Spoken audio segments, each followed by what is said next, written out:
देर से दिया बुझ गया, आज जरूर किसी की शामत आएगी। शामत नहीं, हम आए हैं।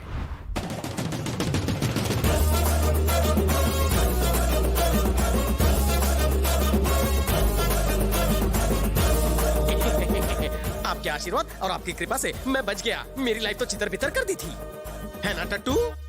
अगर बच गया है तो यहाँ फिर मरने के लिए क्यों आया? मैं आपकी गलत फैमिली दूर करने आया हूँ। अरे बलदेव मरे या गांगुली, मैं क्यों करूँ उंगली? आपकी दी हुई खाकी अगर बदन से चिपकी रही तो मैं पूरी जिंदगी काव काव करके आपके सर पे मंडराऊंगा। क्या बोलते हो माता जी? हम कौवों पर तो भरोसा कर लेंगे, पुलिस वाले पर बिल्कुल नहीं।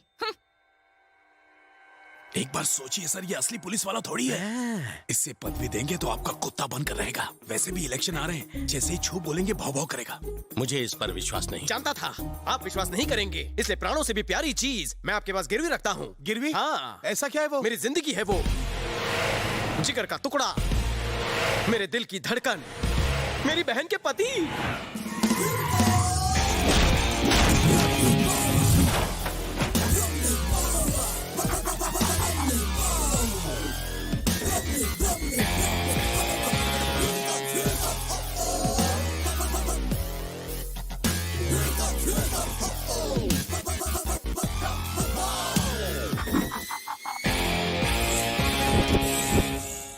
लोगों को गहने गिरवी रखते हुए तो सुना था, लेकिन जीजा को गिरवी रखते हुए पहली बार सुन रहा हूँ। तुमने गद्दारी की तो जीजा की गर्दन काट के गार्डन में लटका देना। क्या हुआ, तत्काल क्यों बुला लिया? मुझे लगा किसी फिल्म स्टार या क्रिकेटर से मिलवाओगे, लेकिन यहाँ इस डर्टी पॉलिटिशियन के सिवा कोई है ही नहीं। दूसरों के मामलों में घुसा घुसा कर नाक लंबी हो गई है। बुड्ढे, शादी की उम्र निकल चुकी, हार निकाल। आया, यहाँ एक गेस्ट आया, जल्दी से कॉफी लेकर आओ, जाओ। मेरी यूनिफॉर्म चुराई? इन्होंने पहना ही। फैंसी ड्रेस की दुकान है क्या? ये होम मिनिस्टर है जीजू। इतना ही नहीं, इस स्टेट के होने वाले चीफ मिनिस्टर भी। गड़बड़ हो गई, सीटी बज गई, पलटी मारो। निकल लो। सुनो, तुम रेखा पार नहीं कर सकते। क्यों? ये लोग लक्ष्मण रेखा हैं क्या? वहाँ लक्ष्मण रेखा के अंदर सीता माता थी, यहाँ तो ये रावण है। जरा ठीक से समझाओगे? इसने एक्सचेंज ऑफर में अपनी बहन के पति को गिरवी रखा। मतलब मॉर्गेज रखा? मैं तुम्हारे बाप की वसीयत में मिली प्रॉपर्टी नहीं हूँ जो मुझे गिरवी रख दिया। अगर उस दिन रात को डिनर के टेबल पे शराब के नशे में आपने मेरी बेइज्जती नहीं की होती तो आज आपको गिरवी रखने की नौबत ना आती। अरे उस दिन शराब के नशे में तुम्हारी बेइज्जती की, लेकिन वो तुम्हारे काम तो आई। जीजू छोड़िए भी, मैं आपके लिए ना बिरयानी बना के लाती हूँ। बहना, आज बिरयानी दाढ़ी बनाएंगे। ए ओले, माता जी बुला रही हैं, कॉफी रेडी है। मना कर दो, मैं सिर्फ चाय पीता हूँ। पीनी नहीं पिलानी है। तो फिर? क्यों रे, बिस्किट क्या तेरा बाप देगा? चल जा, जाके कॉफी दे दे। इंतजार कर रही थी, ये पकड़ो। आपकी कुर्बानी जाया नहीं होगी। बकरे की कुर्बानी एक झटके में हो जाती, लेकिन यहाँ हर रोज मर मर के जीना पड़ेगा। अरे रामू, हाँ, जल्दी कर रहे हैं। अभी आया सर।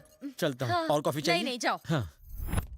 रवि, ये तुम क्या कर रहे हो? मेरी कुछ समझ में नहीं आ रहा। दीदी, मैं जो कुछ भी करने जा रहा हूँ इससे कोलकाता के इतिहास में नया इतिहास बनेगा। जो भी हो, मुझे इन बातों से बहुत डर लग रहा है। मुझे तेरी बहुत फिक्र हो रही है। फिक्र मत करो, मैंने एक नया प्लान बनाया है जिससे रिजल्ट्स बहुत जल्द सामने आ जाएंगे और मिनिस्टर धूल चाटेगा। रिजल्ट्स में पास हो या फेल, लेकिन इसकी एग्जाम की तैयारी उन्हें जरूर दिखाऊंगा। मुझे गिरवी रखा क्या साले? इस रूट की सभी लाइनें मीटिंग में बिजी हैं। हाँ? एक वीडियो दिखाना है। कौन सा? ऊपर चलिए, अकेले आइए। हाँ, कहाँ जा रहा है राजा? जीजा जी ने ऊपर बुलाया, जूस पिलाएंगे फिर वीडियो दिखाएंगे। ओह, तो इस बार जीजा जी का दिल तुम पर आ गया। हाँ? कौन से दिल की बात कर रहे हैं? वो जरा उस टाइप के हैं और उनकी नजरों को तुम भाग गए हो। गुड़ शहद शक्कर का चक्कर है क्या? जीजू से बच के रहना, उनके वेरी क्लोज मत जाना वरना वो तुम्हें निचोड़ लेंगे। हाँ। ए बेटा जरा सुन, तेरे पापा टेढ़े हैं क्या? हाँ अंकल राजा, थोड़े से टेढ़े भी हैं और थोड़े से मेढ़े भी हैं। तुम्हारी माता जी ये बात जानती हैं? बबलू, पापा को बुलाओ, कहीं फिर से टेढ़ी मेढ़ी हरकत ना कर दें। आओ ना। हैं? क्या है ये? मैं हूँ। तुम्हारे पास आके खुद की कब्र नहीं खुदवानी।